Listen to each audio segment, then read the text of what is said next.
Hi అండి, welcome to my channel అమృత అమ్ముకొచ్చి. ఈ రోజుతో జగన్నాథ స్వామి రథయాత్ర అనేది సంపూర్ణం అయిపోయిందండి. ఇంద్రజమునుడు అనే రాజు అండి జగన్నాథ స్వామికి మొట్టమొదటిసారిగా గుడి కట్టించారంట.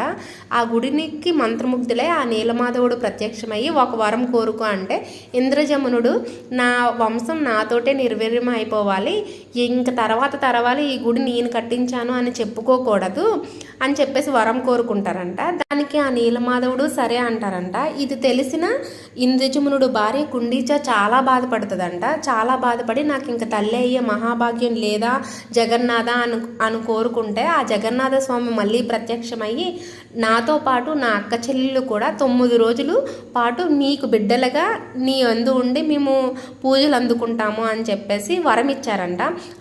అప్పటి నుంచి ఇప్పటి వరకు ప్రతి సంవత్సరం 9 రోజులు ఆ కుండీచ ఆలయానికి అక్క చెల్లెళ్ళతో పాటు జగన్నాథ స్వామి వెళ్ళి 9 రోజులు ఉండి ఆవిడికి బిడ్డల కింద ఉండి ఆవిడ పెట్టిన ప్రతిదీ పలహారం భోజించి వచ్చి మళ్ళీ యథావిధిగా తన స్థానానికి వస్తారంట.